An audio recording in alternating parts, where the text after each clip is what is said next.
Hey guys, and welcome to my first tutorial on 3ds Max texturing. In this scene I have a cube which abstracts to a rectangle, and I've also applied several edges to. To do this, once you create a box from the create panel,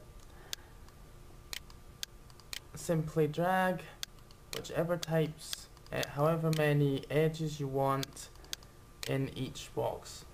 That's as simple as that. Height, width, etc. But for now we'll stick with this model. So first thing you want to do is you want to go to your material editor, and for this example I'll show you what we do is a multi-sub object.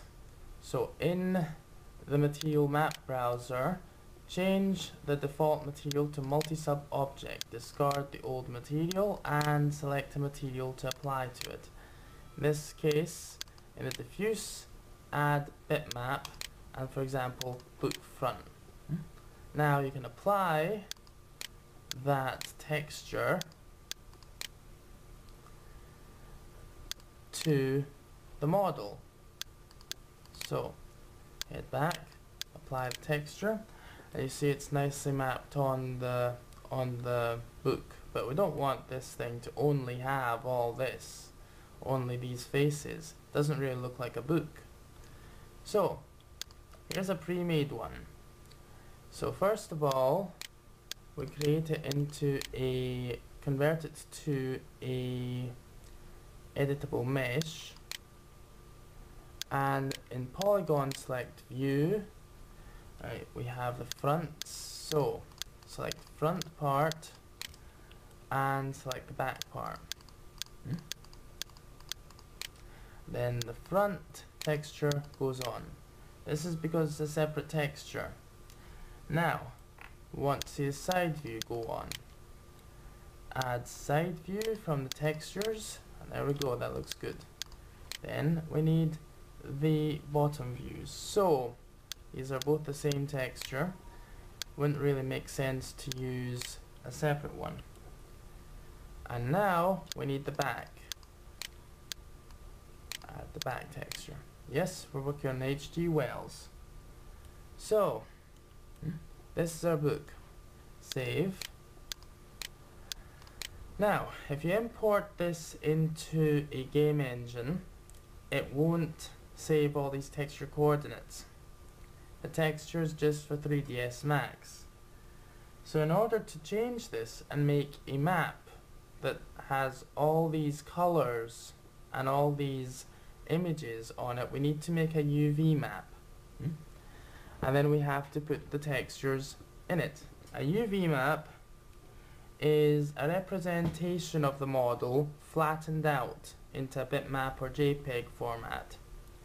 Now to make one of these, we need to go to the modifier list and scroll down until we go to UV unwrap.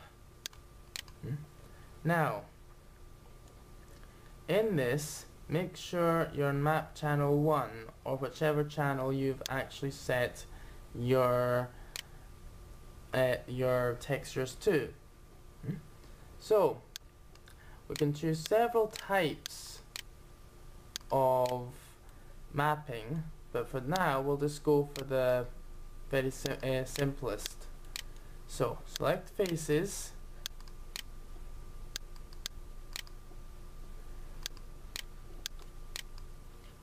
Okay. Right, convert to editable mesh if this doesn't work. Then try it again, and then unwrap UV map. Now, in map parameters, in some models, you'll be able to select the different types of mapping, but for this we're just going for the simplest. Now, here's a representation. I'll close this down. Right, and we'll just go for pick texture, and we'll just go for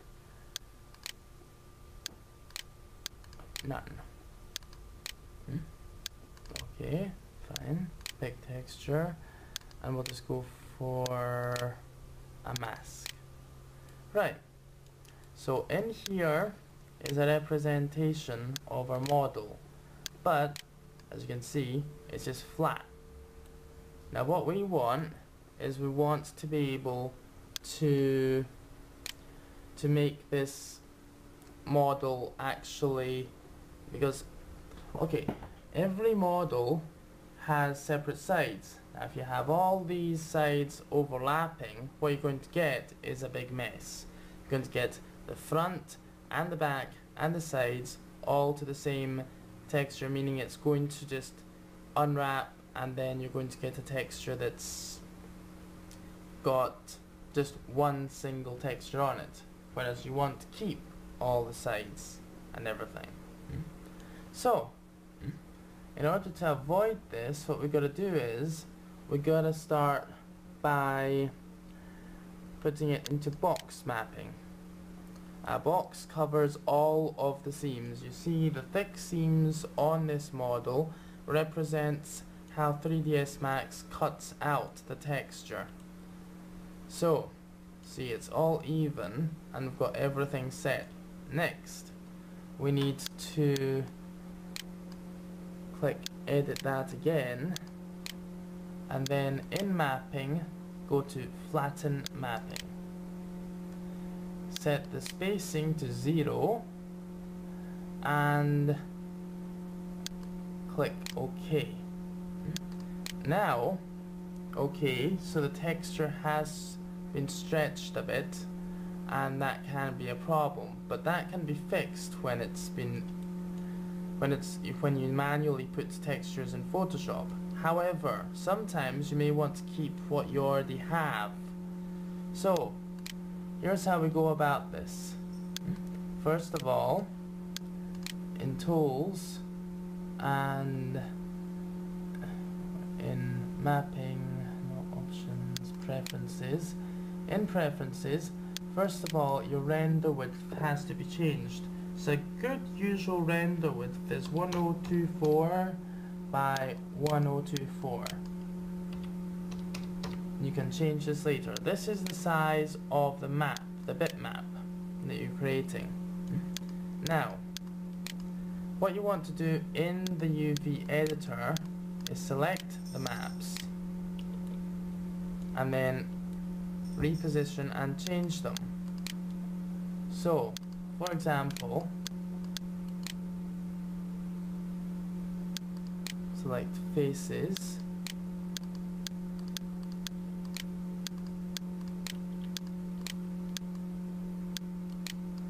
and you can rotate, move or scale them.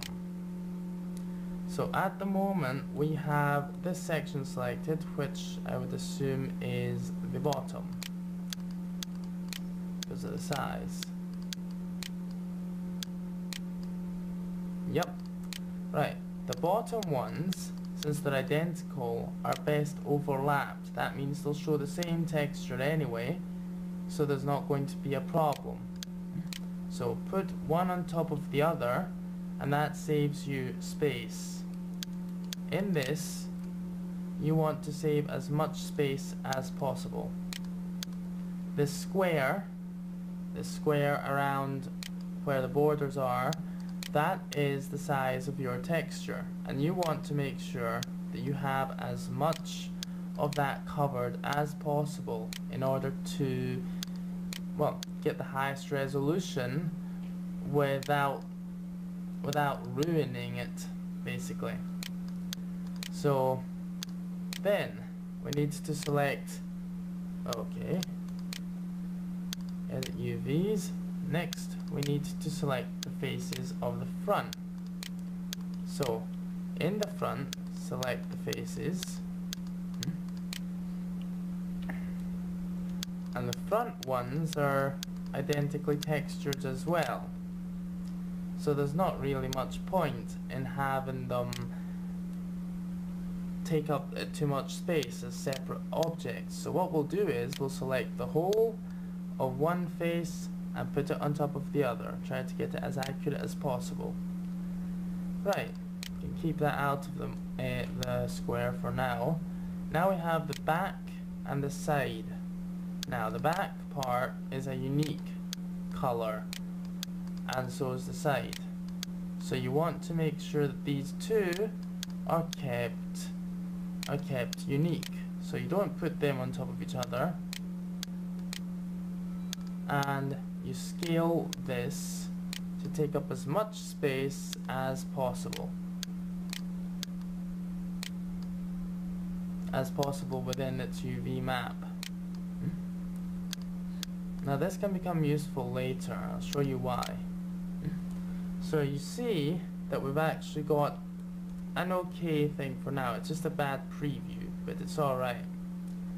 Next, so if you want to, say for example, get a better idea of what you're working with, select the edge tool and move the edges. See how it stretches and deforms? You want to see if you can get that more normal. So let's see, that's more normal for it. So obviously I was working with a higher resolution texture. Right, so you've got the side and you've got the top and bottom pieces. Next you want to do the front, well, the side, the other side. Right, select and scale it. Now scale it to as much as possible. Now just as I realize, the bottom parts aren't going to be seen that often, whereas the top part is. So what you want to do with this is you want to scale the bottom parts down a bit and place them here, and then move these maps as close together as you can without overlapping them. And the side view as well isn't going to be seen that much either. Usually the only parts you're going to see are the back and the front in many games or many animation. So after this, you see you have plenty of space in this area here to place this. You place that in here. You also try and make even more space, as much as possible, to be able to house this, because this is going to be seen whereas other parts aren't. So house that as best as possible, neatly as possible. And you see we already have some areas down below which could be used. So for example, the back, you can always edit this later. Select it and rotate it to a 90-degree angle and place it down the bottom. This gives you much more room to work with. Then for the back, select here, and the front, so on and so forth. So that's you created the UV template. Then we save the UV template and we put that in. Okay, so book UV, and that's in the desktop. Next, so now that we've got the template, we want to see how it's going to look once it's rendered. So in Tools, Render UV Template, and yeah, that's alright. So this is the representation in a texture of what your texture's mapped out to be like. So you see we've got the front, got the side, we got the bottoms, and we've got the back. Now it's not showing the textures on here yet. So what we want to do next, now that we've got everything correct, is we want to close that, and we want to go to rendering and render to texture. Now, we've got the object selected,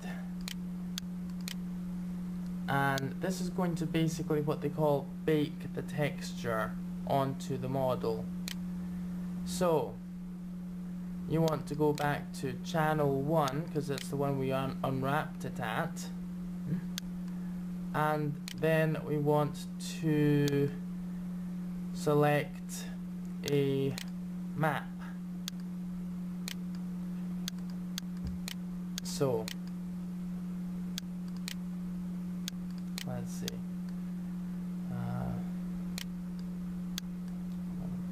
Come on.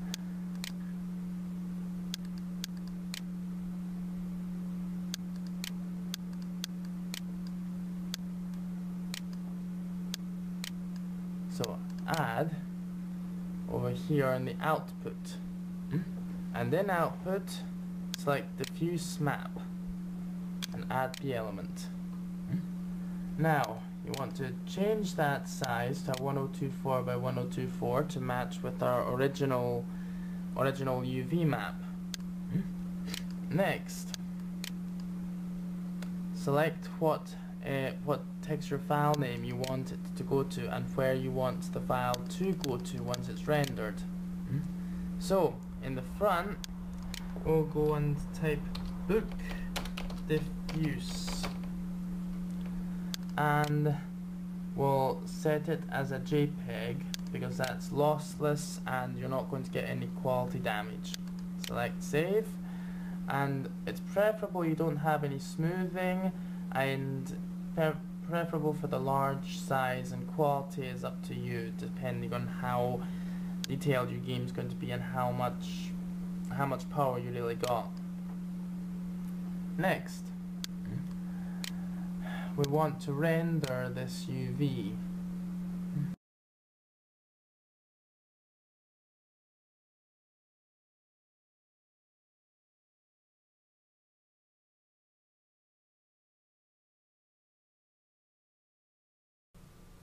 Okay guys, welcome to part 2 of the tutorial.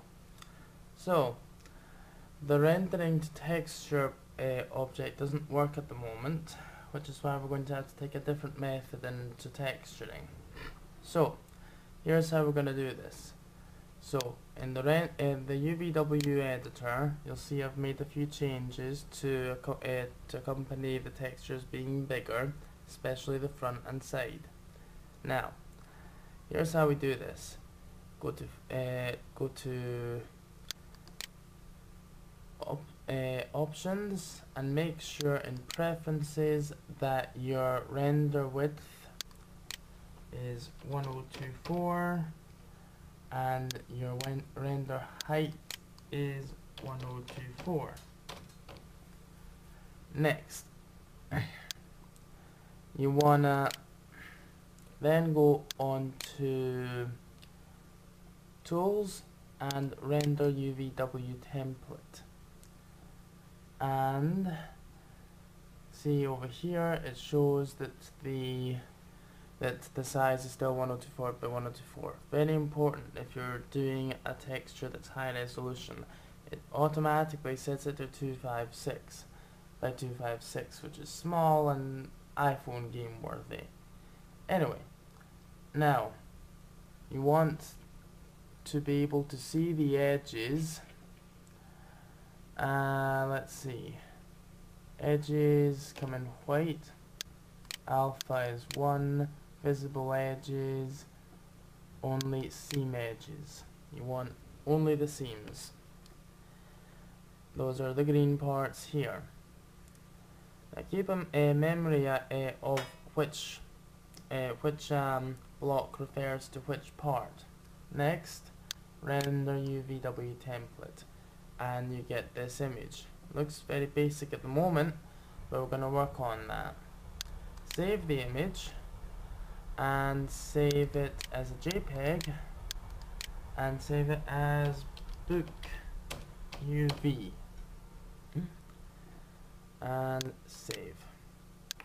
Okay, next you want to close that, close editor and pose render to texture since it wouldn't work, and export your model and export it to a 3ds. It's best for working with any type of game. Now, where did we put this? Tutorials, basics, and call it right. Save and preserve the texture coordinates. Okay, whatever. Close. Right. Now, go on to part 3. Open Photoshop.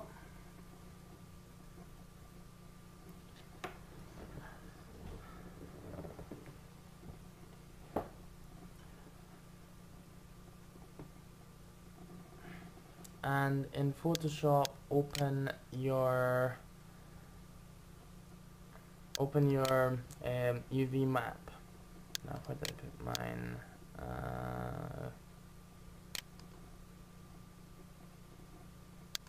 Tutorials, texture, basics, book UV, and open. And then you also want to open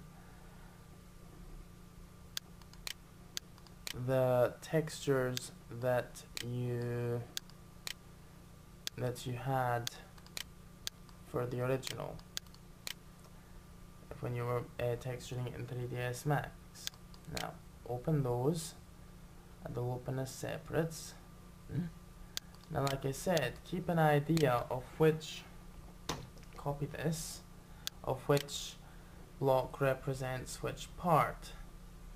So first things first, you want to select an area, and that be, for example, this one,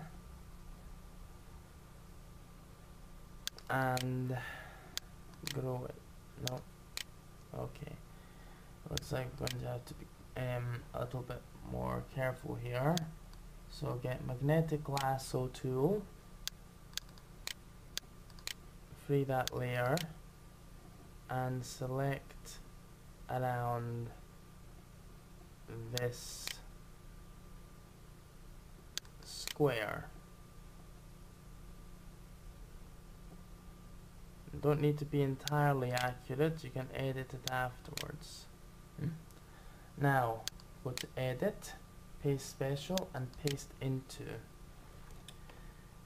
Press Ctrl T, and that will bring up the transform tool, and then place the texture inside the box, and no matter how much you scale it, it won't go outside the box. Now, that said, you can also paint in the textures. I wouldn't recommend it unless you're an artist, in which case go right ahead, but photos tends to usually be the best types of textures. Next, select, say, the big part of your book, and say book front, select that and copy it, go into your document again and edit and paste special, paste into. See, that's a heck load bigger. Now open your transform tool by pressing Ctrl and T, and hold shift in order to keep the object at its proportions as you scale it down. You press Ctrl if you want to deform it like I just did there. Now rotate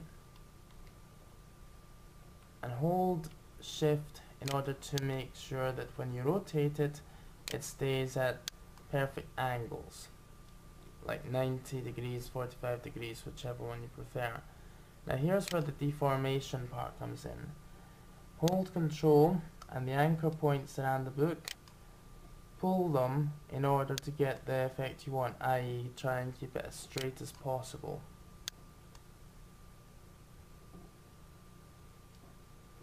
About there and about there. Right, that's that part done. Or maybe not. Control T again and bring that up so that it covers that entire area. Next, you want the bottom part of your book done. So, select the bottom area, and here's where it becomes tricky. Sometimes you can't tell whether this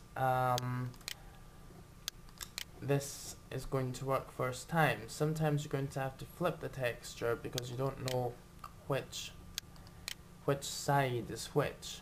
So I could be projecting on the left hand side or the right hand side.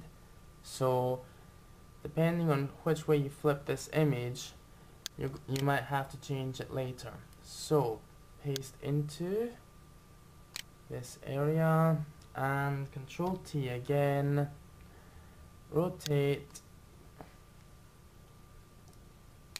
and scale to match. And in this case you're going to have to keep the end of the book. So you have to try your hardest to actually keep that end, otherwise it's just going to look kind of wrong. Now, should probably move that.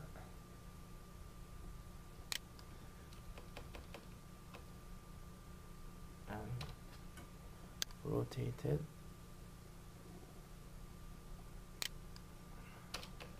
And move it again. Try to cover the green lines if you can, or else you can edit your project later and you're going to have to do it manually by smudging. Right, now with this texture we can see there are a few problems, glares, etc. These things you can deal with later on, or you can keep the way you like. I'll go on about this in my texture making tutorial later on. So, you can also copy by edit and copy. Now, go back to your UV, and in here, select this area, and edit and paste into. Press Ctrl T, bring up your transform tool, hold shift in order to make it snap at 90 degrees, and scale up your texture to try and fill in this entire area. You'll feel a snap once it's taken over the entire area. Now see this part of the book here, Control T, I have to maybe make a few adjustments. Right.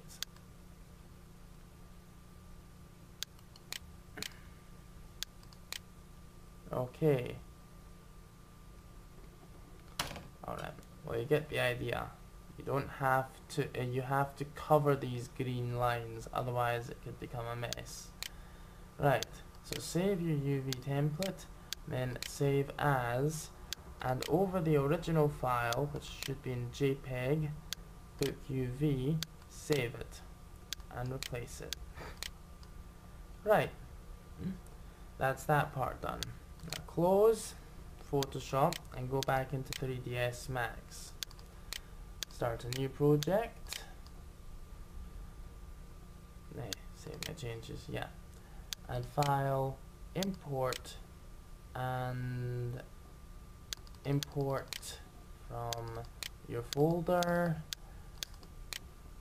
your book model. Right, so now we see it's just a blank model. Nothing special about it. But in material editor, start a new material and select in diffuse channel and bitmap.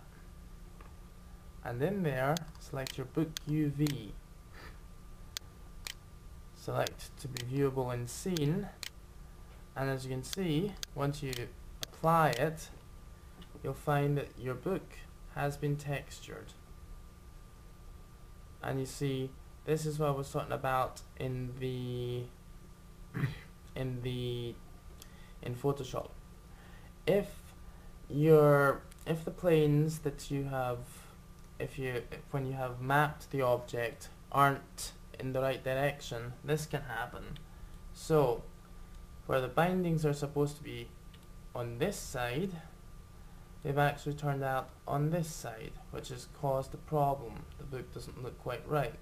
So in order to deal with that, what you would be doing instead in the UV unwrap, what it shows you is find the face that is wrong, and that'd be this one, and then unwrap, select face, select these faces, and then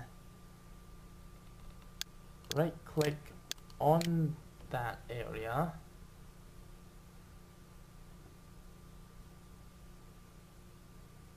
and flip horizontal, and see how that just did the trick. However, you're going to have to edit the texture again, or you're just going to have to save the UV again.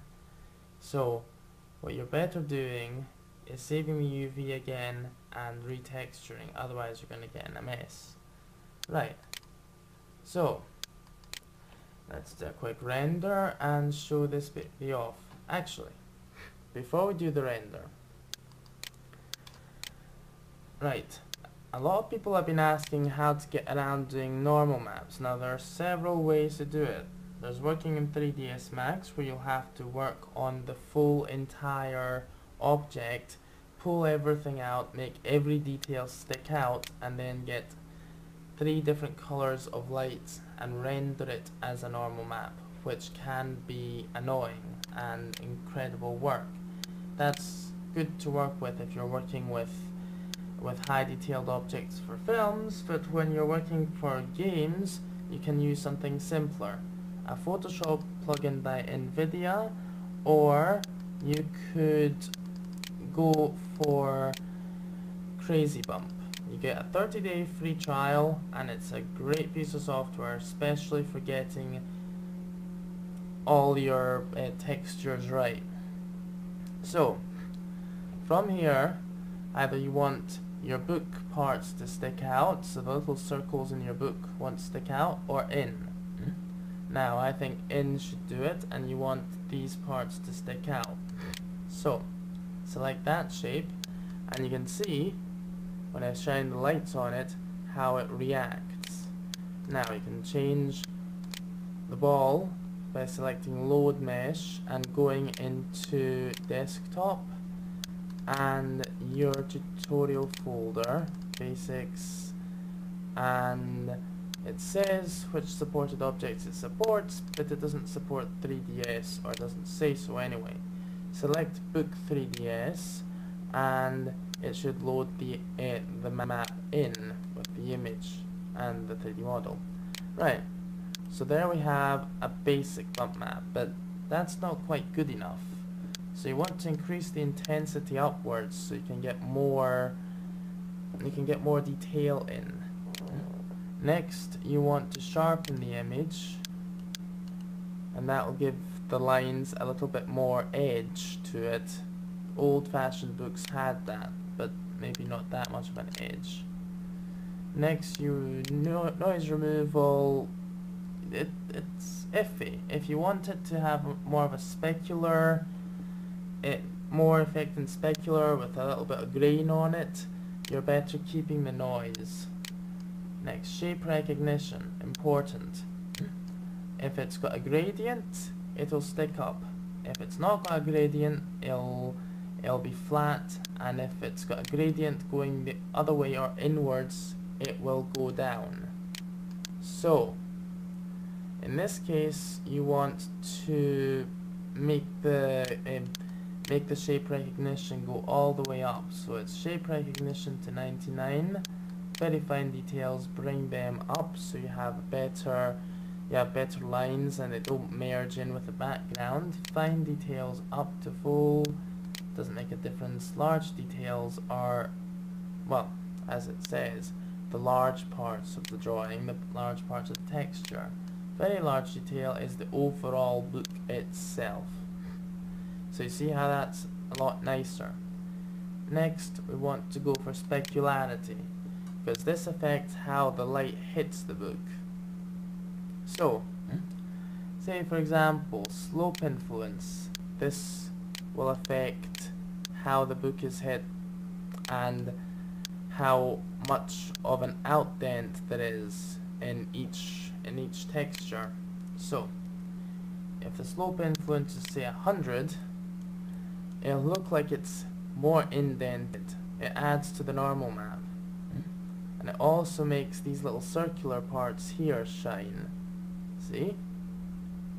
They actually cast a fake shadow.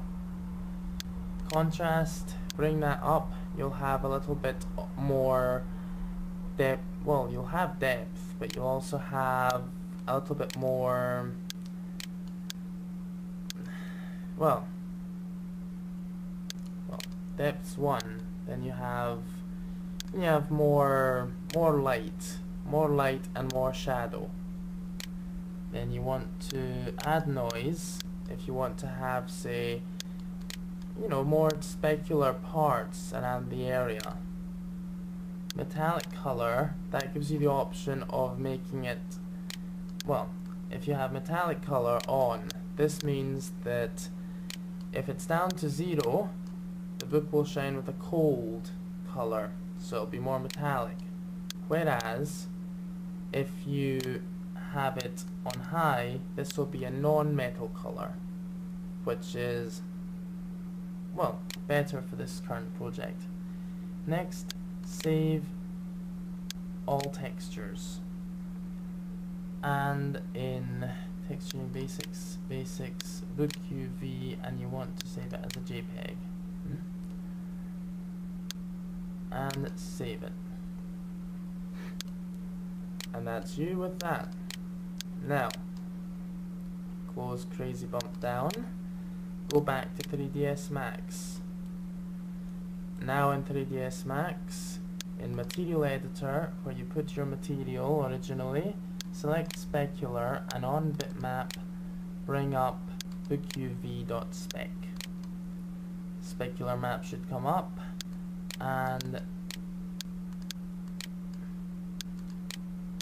right, drag and drop that on the scene. Now if you add specular to this, gloss it out, and have a render of it, you'll find that, like I said, the texture is deeper and you have all the speckles on it, like here and here, just depending on the light. Now, also go to maps, and in bump map, since we're not using a bump map, we're using a normal map, go to none and go down in the material map browser to normal bump. In normal, the original one, select normal and bitmap and book NRM. Now go back to the normal map and increase the normals for this and render, and you can see already there's more sticky outness in the model. Additional bump, you can use your displacement bump. It's not terribly advised. You can also use your ambient occlusion map, but it's up to you. Occlusion map works for me better actually. So increase occlusion map, and that gives you even more depth. Now, if you were using this object in a game, it would take a heck load of power to actually render this. Specular level, drag and drop this, you'll even get a nice way of this shining. Now, you want to go on to create objects area, and in the splines over here, in shapes, create a circle. This is where we're going to do a quick animation to show off how this has rendered off. So draw a circle around the object and bring the object circle down, so say about halfway, maybe scale it a bit. Now in say the left toolbar, the left view, you'll be able to see the book, you'll be able to see the shape. This shape we want to maybe make more visible, so we'll turn it a blue color. And then we want to create another object, a camera. So you want the target camera so it can constantly put its view on this book. Now to test whether or not your camera is viewing it properly, select another viewport and press the letter C on your keyboard and you'll see what it's seeing. Right. Next, in the other viewport, select the camera and in Animation tab, go to Constraints and Path Constraint. Put it onto the path constraint there. Scale this circle to whichever size you want, depending on what depth you want this to be at. Wait.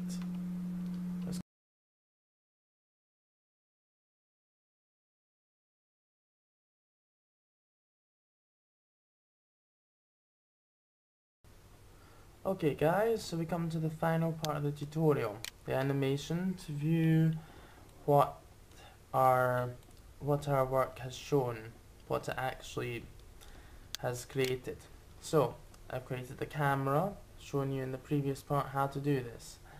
Then just to refresh your memory, in Create, go to Cameras and then go to Target, or Free, but Target for this one. You also draw a circle. You can do that by go to Geometry, Shapes, and then Circle.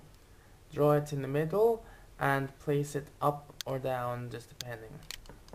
Now, for the camera to stick to the circle, you want to go to, while the camera has been selected, go to Animation, Constraints, and Path Constraint. Then you'll be given a chance to pick the object. The object, the path, is this circle. So you use that in order to constrain it. Now, here's the next part. Once you've done so, the constraint will automatically create the camera to go around the path for a full 360 degrees in the 100 frames. But that'll be too fast for you to really see. So click on Time Configuration at the top of the timeline, at bottom of the timeline, nearby the play and pause buttons, and rescale time. And in this, you want to scale the end time to, let's say, 300. That gives you some more time to actually view it. Now, click OK. And now you want to add lights to this. So, with your circle tool, select the top, draw a circle around, and bring it down. You could also use this method in another way, just applying the lights onto the same circle, but it's better doing it this way because it actually gives you some more, it gives you more options on how things move. Lastly, create a circle on this axis. Have autogrid selected in order to do this. Now, we'll name this blue line.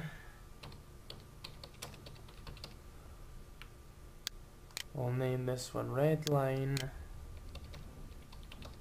and white line.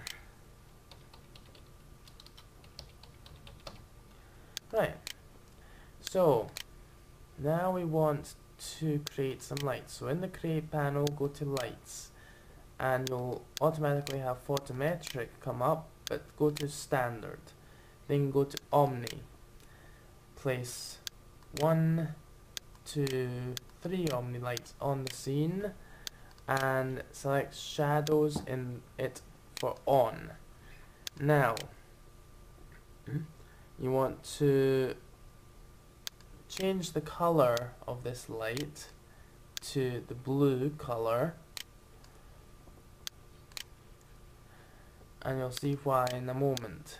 So this is blue line, animation constraints while having the light selected, and go to path constraint. Select blue line, it will automatically stick to the start of that one. Next, select another light, and this is going to be the red light. Color it red, move it up so you may view it. Oh, sorry about that. Color it red-ish, move it up so you can see it, and then of course switch shadows on, and animation constraints, path constraint, red line. So now you have all the areas of the book lit, except of course you don't have the front lit so well. Also, you want to be able to see the bottom of the book and everything else, so you want to move the camera down or rotate the circle that's controlling the camera so you'll be able to see all different angles of it. Now, last light is the white light. Just move that one to the side, you'll be able to see it. Then go to shadows, switch shadows on, and again like before, animation constraints, path constraints. Place it on the path, and on this path rotate the path till the light is, say, half and half, so it will follow the camera sort of, but it will let the camera see, like on this side. Once the camera's here, you'll be able to see what's going on at that area. So it's going to basically follow it, as you can see here. Now you wanna save first, and now come to rendering. Now in rendering, go to render setup, then go select the active time segment. This will render all the frames in the animation.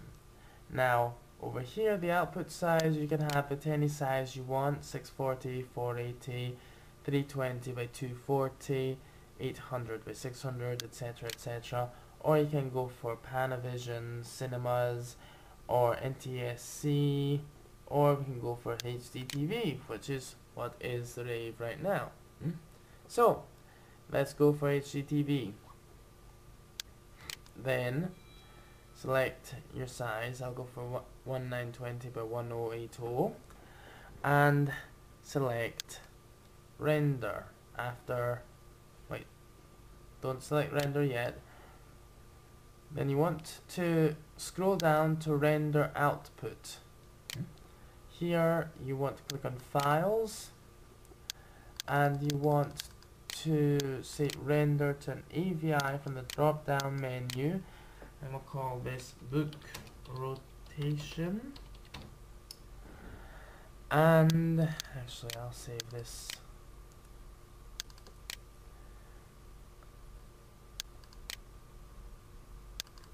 In here, and save it. Now quality 100%, keyframe rate 15 seconds, so we're talking about 20 seconds here of animation, so you'll get a very good idea.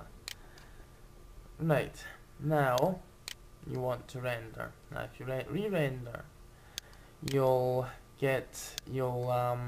overwrite this one unless you change the file name. Now, when you get into into a view, into a certain viewport, in order to switch the camera view, which is really important, because if you don't, then it'll render the whole 300 frames of the current viewport you're on if you don't have a camera on it and you don't have camera mode on. So press C and you have camera mode on. So while I drag this timeline around, you'll be seeing the view of the camera. See that?